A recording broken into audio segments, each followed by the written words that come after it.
So here we are, Colts Nation, going into Saints Week. I thought we were done talking about the officiating from this past weekend, but it has to come back up because of a tweet Jim Irsay put out last night at 9:27 p.m. Eastern Standard Time. And the first part of this tweet is about Anthony Richardson. We'll talk about that, but the main subject of this video is the bottom of this tweet where Jim Irsay says, the NFL admits and understands they did not make the correct calls at the end of Sunday's Colts-Browns game. I believe we need to institute instant replay for all calls, including penalties, in the last 2 minutes of all games. And that right there is a bombshell for many reasons. First of all, he's not supposed to say that. Okay, if the NFL comes out and the NFL is critical of players and of pretty much anything that happens, right? The NFL can do and say whatever they want. For whatever reason, Jim Irsay is going to get heavily fined for saying this. He's not supposed to come out and say what the NFL has communicated to him. Team officials are not allowed to publicly say that. So he's going to get fined. That's one thing that's BS. I don't think that it's wrong that he's saying this. I think that people should be allowed to criticize the officials because the officials need to get it right. If they don't want to be criticized, get it right. Just like if you don't want the score ran up on you, then stop the other team, right? So the officials deserve to be criticized, right? And if they don't want officials to be criticized, get full-time officials. All right, that's the topic of conversation right now is getting full-time officials. I think that's the answer, man. You get people that are dedicated to just the NFL and the rule book, and you have guys that have time in their lives. They don't have to have real jobs. They have time in their lives to watch film and make sure that they're getting calls correct. The NFL needs to institute full-time refs. They need to pay them more so that guys will want to be in the NFL instead of going to network television, right? All the good refs left the league and went to TV. So now we're stuck with all these refs that get things wrong on a consistent basis. Right. At this point, there's one or two crews in the NFL that are pretty good. But when there are no bye weeks going on there, 16 different sets of refs. The NFL has to be able to get it right. They have to be able to get officials to stay in the league. So get full-time officials, pay them more. It's a simple answer, right? To a huge problem in the NFL. You have this massive issue. There's a clear answer. And you have billions of dollars, right? You're paying Roger Goodell, the commissioner of the NFL, like $50 million a year.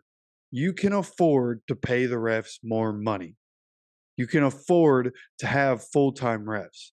Okay, one of these refs that was in the Colts game is a middle school teacher.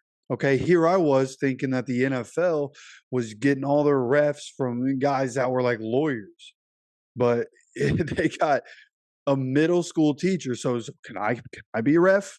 I know the game. I know the game. I will let the boys play and I will call, penalties when penalties need to be called. I can go be a ref. I will gladly go be a ref. And heck, I'd even be a full-time ref. That'd be great. Go be a full-time ref, sure. And I think a lot of people would. They just need to do it, man. They got to do full-time refs, and you got to assume refs start getting paid more. Then you're going to have more people trying to be refs and you can get people to go through a program, right? Like if you have full-time refs, you can do basically like a, referee school where you're teaching all your rules. You're going through a period of time where every single one of these guys has to watch the same film. Everybody's watching the same stuff. This is a catch. This is not a catch. This is a penalty. This is not a penalty. At the end of the day, the answer is clear. It's right there. They just have to get it done. But the other part of this that needs to be talked about is the fact that he's calling. This is a NFL owner. Yes, I know it's Jim Irsay. We're very used to Jim Irsay. Other teams, not so used to Jim Irsay. This is an NFL owner on Twitter coming out and saying that the NFL needs to have all calls reviewed in the last 2 minutes of games. And that right there is massive, man. Like, is anything going to come of it? Maybe not. But I think it's going to be a topic of conversation. In fact, that's going to be a topic of conversation in the media. It's going to possibly be a topic of conversation at the league owners meetings when those happens, especially because there's a league owner saying this on Twitter. He's probably going to bring this up, and this is probably going to be a topic of conversation, especially with the way things were this past week. The refs were terrible in a lot of different games. This could definitely be a topic of conversation coming up in the NFL as a whole. So, all in all, I think it's a good idea. I'm not gonna lie. Like, yes, it could backfire on us. Okay. Yeah. Coming off of the game that we just had, of course, I want this to be a thing. If it went the other way, I might be singing a different tune. But the kind of person I am, I'm just going to say, I don't think I would. I think this is a good idea. I think, having defensive pass interference reviewed, I honestly thought that was a good idea because that's a spot foul. That is such an important thing in the game that I thought that was a good idea. I still think it's a good idea for those to be reviewed. I still think underthrown balls where the defender's running and the receiver's just trying to come back and he's going through the defender to get back to the ball, that shouldn't be a defensive pass interference. Like, I have my opinions on those kinds of things. This one here, when we're talking about all calls being reviewable in the last 2 minutes, including penalties, I think that's a great idea, right? Because there's so many situations. You think about the Super Bowl, right? That doesn't involve the Colts at all. Chiefs, Eagles, Super Bowl. They could have went and reviewed that call. And with the way slow motion is, they would have ended up calling it anyways, right? We've all seen the still shot of the Bradbury hold. But at the end of the day, I honestly think neither of those penalties against the Colts end up happening, right? Because the one with Amari Cooper on the first one with DJ Baker, the illegal contact, Amari Cooper initiated contact. And I saw a screenshot of the rule on Twitter, and the rule itself said that if the receiver is the one that initiates contact and then the DB has his hands on the receiver to try to defend himself, then it's not a penalty. It shouldn't have been a penalty.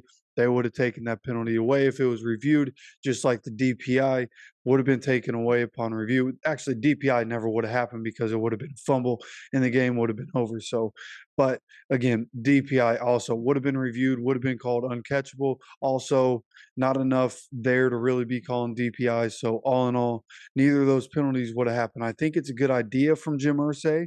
And, Jim Irsay, it only took one tweet. And just like this, Jim Irsay went babyface. Everybody was roasting him and doing everything that everybody likes to roast Jim Irsay for.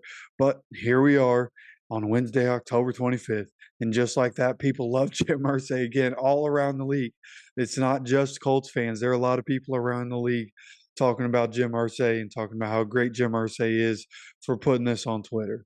So it's a very interesting way to end the night last night, very interesting way to start the day if this is the first time you're seeing this information. But again, all in all, this is bombshell news from Jim Irsay, man. An NFL owner doing this on Twitter is absolutely crazy. Okay, but the other part of this tweet is about Anthony Richardson, where he says, Number 5, quarterback Anthony Richardson's surgery today in Los Angeles was a success.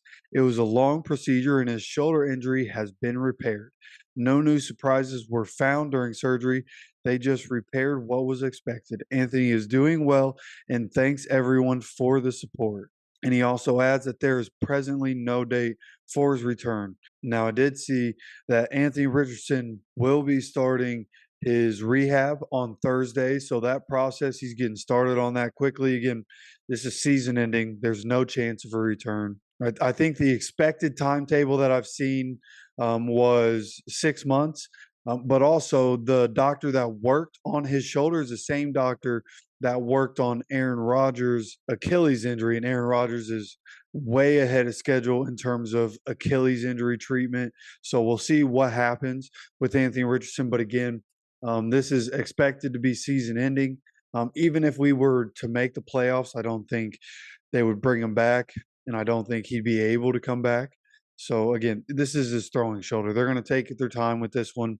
Go ahead, keep him out for the rest of the season. Even if we do, again, even if we make the playoffs and there is an avenue for him to come back and the shoulder's fine by the time the playoffs roll around, I would rather us keep him out, let him continue to develop that more manly body, right? Came into the league, fresh 21-year-old. Let's go ahead and let his body mature a little bit. But something I wanted to add to this was something that Stephen Holder said on Twitter, which was, quote, Guys, this procedure was much less complicated than Andrew Luck's. Richardson's labrum is fine. And I think that's a big deal, right? When we're talking about the throwing shoulder and you're talking about the throwing motion, the labrum's a big deal, right? That was one thing that was affecting Andrew Luck. That's why he was out for so long and why that injury was so complicated. There was no labrum damage at all for Anthony Richardson. Nothing, no surprises here. Like Jim Irsay said, there was nothing that they weren't expecting. It was everything they thought it would be. They just fixed the AC joint, got that thing taped back up. So he should be just fine going forward. When he comes back next season, should be just fine. Just need him to stay healthy and be able to stay on the field. So with that, we have some more videos coming out today. We're going to be talking about Josh Downs and some other stuff. So make sure you're subscribed, especially if you're a returning viewer and you enjoy the content. Hit that like button, hit that sub button. Make sure you're getting notified so you know when all these other videos do come out as we start to get into Saints Week. And until next time, as always, take care of yourself, take care of each other, and go Colts.